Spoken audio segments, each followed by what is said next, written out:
माताएं बैठी हैं, मेरे भाई जितने बैठे हैं, जितने मेरे जीजी बैठी हैं, जितने मेरे जीजा बैठे हैं, उनसे निवेदन करूंगा, महीने में, 2 महीने में, 4 महीने में, 6 महीने में ऐसा नियम बनाओ कि मिट्टी अपने गमले में से लेकर, भले गमले के अंदर ही शिवलिंग का निर्माण कर लो, उसकी पूजन कर लो, दिया लगाकर, जल चढ़ाकर बाबा से प्रार्थना कर लो और उसी मिट्टी को वहीं गमले में ही विसर्जन करो।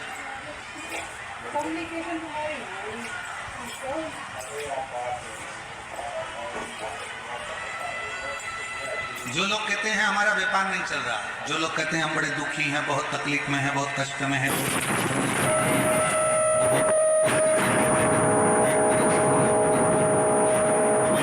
नहीं चल रहा, ये नहीं हो रहा, वो नहीं हो रहा, तो अगर कोई तुमसे अगर इस तरह से बोले तो उसको कहना दोष है।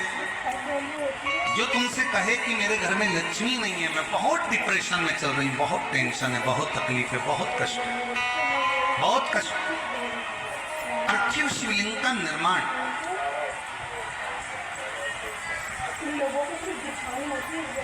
पार्थिव शिवलिंग का निर्माण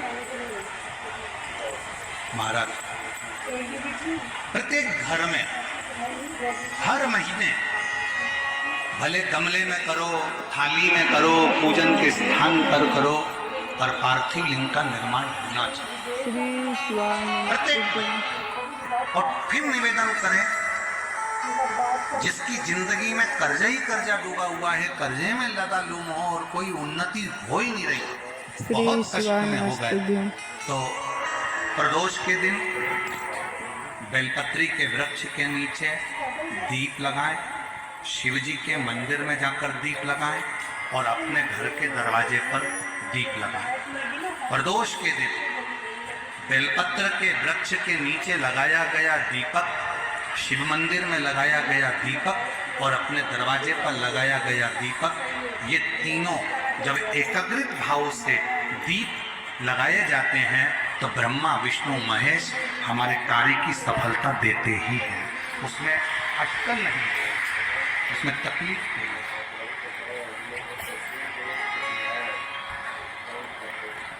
कितने लोग हैं जो शंकर जी के मंदिर में 1 लोटा जल चढ़ाने जाते हैं? हाथ उठाओ जरा, सभी लोग जाते हो? रखो रखो रखो रखो। क्या कहते हो बाबा को जाके? शिव जी के मंदिर में जब जल चढ़ाने जाते हो तो क्या कहते हो? घर से जाते समय 1 लोटा जल जब लेकर निकलो तो घर के दरवाजे से निकलते समय श्री शिवाय नमस्तुभ्यम, मंदिर में जब प्रवेश करो तो श्री शिवाय नमस्तुभ्यम, और शंकर जी को जब जल चढ़ाओ तो अपने बाबा को अपने दिल की बात, बाबा मैं आपकी बेटी हूँ, बहुत कष्ट है बाबा, ये तकलीफ है बाबा, बाबा आप ये कार्य कर दीजिए। शिव को जल चढ़ाते समय और जलाधारी का स्पर्श करो,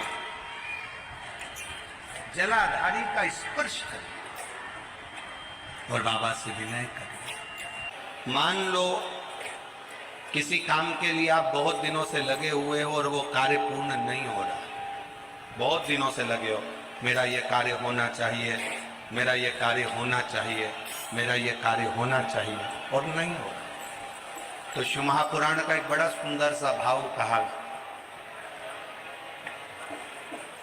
बहुत सुंदर सा भाव वर्णन किया कि बेलपत्र का जो नीचे का जो भाग होता है, बेलपत्र के जो नीचे का जो भाग है, इस नीचे के भाग में थोड़ा सा गाय का घृत, देसी गाय का थोड़ा सा घी घृत इस नीचे के भाग में लगा लेना चाहिए। ये उनके लिए भी है जो बहुत दिनों से कोई कार्य करना चाह रहे हैं पर हो नहीं रहा, बहुत दिनों से लगे हुए हैं, आज होगा, कल होगा, परसों होगा, कोई फाइल अदालत में अटकी हुई है, कोई प्रशासनिक कार्य अटका हुआ है, कोई कार्य अटक रहा है, उसके लिए बहुत जरूरी। नीचे की जो डंडी है उसमें घृत लगा लो, घी गाय, और इस 2 पत्ती और बीच की पत्ती के बीच का जो डंडी का भाग है, बीच की जो डंडी का भाग है, इसमें लाल चंदन लगा लीजिए, बीच के भाग में लाल चंदन। और किसी भी प्रदोष के दिन प्रातः से लेकर शाम तक बाद जो जल लेकर गए हो वो 3 बार अपनी कामना कर कर इस बेलपत्र पर समर्पित करो। इसी बेलपत्र को वापिस लेकर आ जाइए और अपने कोई भी स्थान पर पूजन वाला आदि कोई भी स्थान हो वहां उसको रखिए। 3 महीना तो जाने दो, अगर बाबा ने चाहा तो 15 दिन भी नहीं लगने देगा और कार्य की सफलता देगी। कार्य की सफलता 12 महीने प्रदोष आती है, 12 महीने शिवरात्रि आती है, प्रदोष को ही शिवरात्रि। कि प्रदोष के दिन एक चावल का दाना चढ़ाने वाला कभी गरीब नहीं हो सकता, कभी भिखारी नहीं हो सकता, कभी दरिद्र नहीं हो सकता। 12 महीने प्रदोष आती है, 12 महीने शिवरात्रि आती है, प्रदोष को ही शिवरात्रि का भाव है। 12 महीने आते हैं।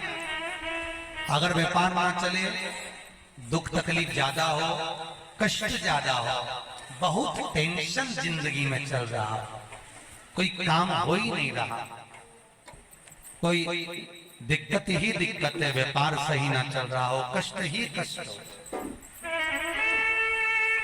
और यहां तक है अगर बीमारी ने भी घेर रखा हो और बहुत जिंदगी में दुख चल रहा हो, कहीं मत जाना। प्रत्येक महीने प्रदोष आती है, हर महीने शिवरात्रि प्रदोष आती है। 1 लोटा पानी, 5 बेलपत्र,